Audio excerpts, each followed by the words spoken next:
Hello students, I am Dr. Navneet Kaur from Electronics and Communication Department, Sagar Institute of Research and Technology College, Bhopal. Today I will be taking lecture on subject digital communication. The topic of my lecture is differential phase shift keying system.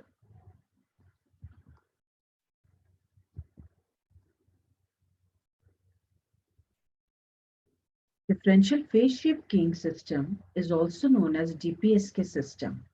It is a type of phase modulation which is used to transmit data by changing the phase of the carrier wave. In DPSK, instead of encoding information into absolute phases, the information is encoded using phase difference between successive signal transmission. The advantage of DPSK system is that it does not need a synchronous carrier at the demodulator. The input sequence of binary bit is modified such that the next bit depends upon the previous bit. Therefore, in the receiver, the previous received bits are used to detect the present bit. So the synchronized carrier at the demodulator is not required. Now, this is the block diagram for the generation of the DPSK signal. Here we can see the input message signal DT is given to the XOR gate and the output generated is BT, which is when delayed by time period TB, which is the bit duration, it will generate BT minus TB. Now DT and BT minus TB, when both are given to the XOR gate, it will generate BT. This BT, when given to the balance modulator, where the second input is the sinusoidal carrier, the output generated will be BT root 2p cos 2 pi f naught t, which is the DPSK signal.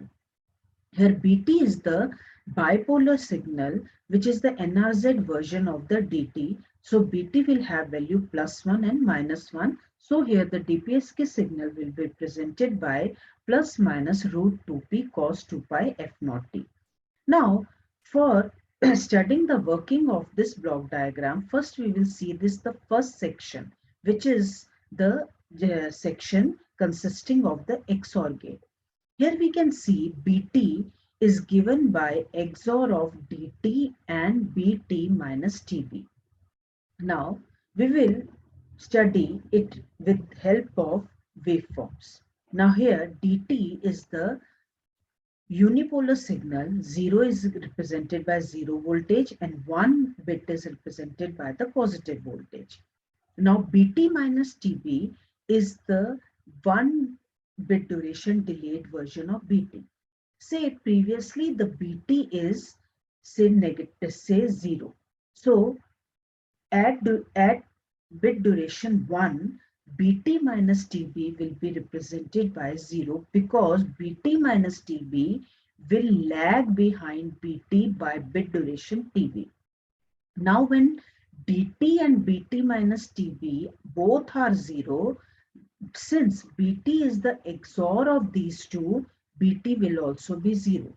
Now this BT, which is having value 0 level, will be the next value of the BT minus TB. Now again, these are both are 0, BT will be 0. Now this 0 value will be given to BT minus TB in the next bit duration. Now the message signal DT is 1, it is 0, 1 and 0 when XORed will give 1. So this 1 will be given to the next value of the BT minus TB. Now 0 and 1 when XORed will give 1. So here we will see BT will be generated according to the values of DT and BT minus TB. Now here we can see that BT minus TB is 1 bit duration delayed version of the BT. Now through these waveforms, we can see that whenever DT is equal to 0, BT minus TB and BT both are equal to each other. But whenever DT is 1, that is at say bit duration 3, 6, 7, 10, 11, 12, 13, we can see that BT minus TB and BT both are complement of each other. Complement means that when BT minus TB is 0, BT is 1. Whereas here we can see that BT minus TB is 1, whereas BT is 1. So here we have concluded that when dt is equal to 0, bt is equal to bt minus tb, whereas when dt is equal to 1, bt is complement of bt minus tb. So when here bt changes the level, the phase of the carrier is changed. Since bt is having value plus 1 when message is 1, bt is having value minus 1 when message is 0.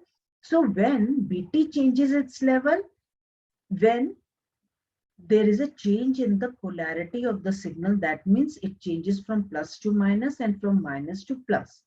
So here the phase of the carrier will be changed. And from previous waveforms, we have seen that BT will change only when DT is equal to 1. So we can say that when DT is equal to 1, then only there is change in the phase of the carrier. Whereas when DT is equal to 0, since there is no change in the BT, so there will be no change in the phase of the carrier.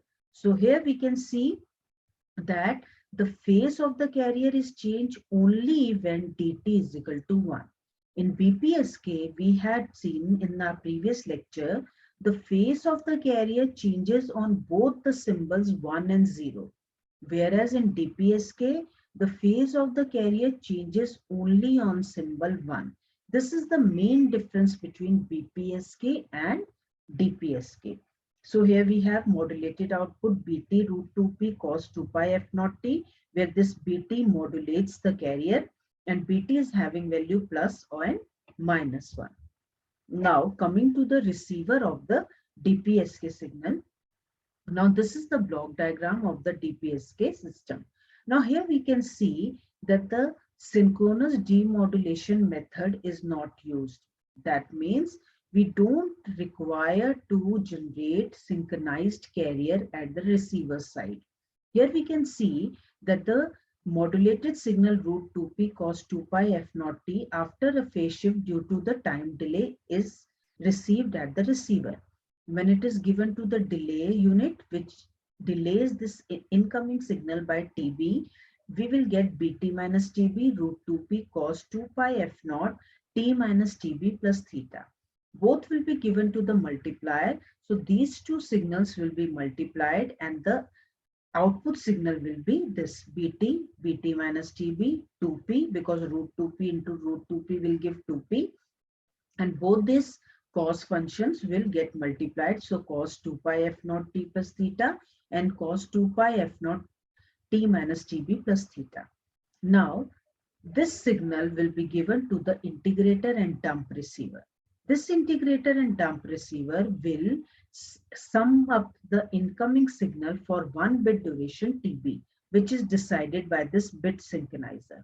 So whenever the signal will be added or integrated for 1 bit duration, it will be given at the output of the signal. After the signal will be generated at the output, this switch will get closed and the generated output will become 0, and then it will open again. So it will be ready to sum up the next incoming signal. Now in this demodulator, both the previous bit and present bit are compared with each other. Now from the DPSK diagram, it is clear that the DPSK signal is applied to a balanced modulator using a 1 bit delay input. Now we will study the output of the DPSK receiver. Here we have already discussed that when the two signals, incoming modulated signal and the delayed modulated signal, when given to the multiplier output will be given by this expression. Now here f naught is the carrier frequency and TB is the 1 bit period. Now we already know TB contains integral number of cycles of f naught because the carrier frequency is very much higher than the frequency of the message signal. So here TB contains say n cycles of f naught, where n is any integer. So here we can see f naught will be equal to NFB. So f naught will be given by n by TB, or we can say f naught TB is equal to n. So here, instead of f naught into TB, we can substitute n, where n is any integer. So we will get multiplier output as cos 2 pi n plus cos 4 pi f naught t minus TB by 2 plus 2 theta. We already know cos 2 pi n is always given as 1. So we can write 1 here. So we will get bt minus TB p plus bt minus TB p into whole this expression. Now, when this multiplier output will be given to the integrator, integrator will sum up it for 1 bit duration TB. Now say we want to generate the output after kth bit interval. So it will integrate from k minus 1 TB to k TB, and then will generate the output at say k TB. So S naught k TB. Now here we can see the integration is between k minus 1 TB to k TB. Now, we have seen that there are two terms which are being integrated for 1 bit duration TB. Now, when we will calculate the integration of the second term, we will get value 0, because here the cos function will be integrated for 1 bit duration TB. And we have already discussed that there are integer number of cycles in 1 bit duration. So in sinusoidal carrier, the number of positive portions will get cancelled with the negative values. So we will get 0 value. So integration will give 0 value. So the second integral will give the 0 value. So we will be left with only first integral. So bktb, bk minus 1 tb p, and when we'll integrate it, we'll get t, and when we'll apply the upper limit and lower limit, we will get ptb, here tb.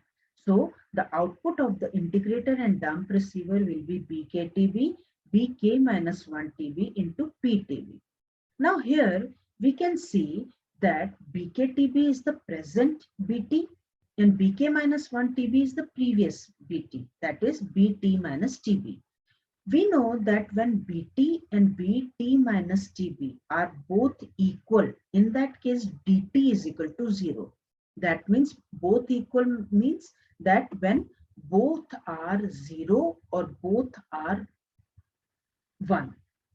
When say dt is equal to 0, bt will be equal to bt minus tb. In that case, the product of these two will always be positive, because either both are positive or both are negative. So product will be positive. So in that case, the output will be positive. We will get only ptb. Whereas when dt is equal to 1, in that case, bt is complement of bt minus tb. That is, when bt is 1, bt minus tb will be minus 1. Or when bt is minus 1, bt minus tb will be plus 1. So in that case, the product of these two signals will always be minus 1. So in that case, the output of the integrator and dump receiver will be negative. It will be generated as minus ptb. So here we have concluded that the output will be minus ptb when dt is equal to 1, and output is plus ptb when dt is equal to 0. So the receiver will identify the sign of the output signal. If it is positive, it will conclude that the message signal is 0. Whereas when it is negative, it will conclude that the message signal is 1. So in that case, without using the synchronous demodulation method, the DPSK receiver will recover the message signal DT, which is either 1 or 0. Now, advantages and disadvantages of DPSK system. As we have already done, that the DPSK does not need synchronized carrier at the receiver, so the complicated circuitry for generation of local carrier is eliminated.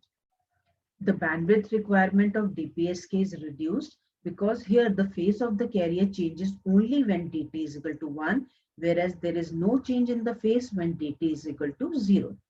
The disadvantage of DPSK system is that here the probability of or bit error rate of DPSK is higher than that of BPSK. DPSK uses two successive bits for its reception. Now, error in the first bit will also create error in the second bit. So, the error propagation in DPSK will be more. So, error will always occur in pair in DPSK. Noise interference in DPSK is also more. So, if error is present in the previous bit, the detection of next bit is also corrupted. So, there is a tendency of appearing error in pair. Now, application of DPSK system, it is used in wireless communication like RFID, wireless LAN, and Bluetooth. The famous application among is Bluetooth, wherever alternative of DPSK has been used like 8-bit 8 system 8 symbol DPSK and pi by 4 DQPSK modulation system. Now, this is all for today's lecture. Thank you.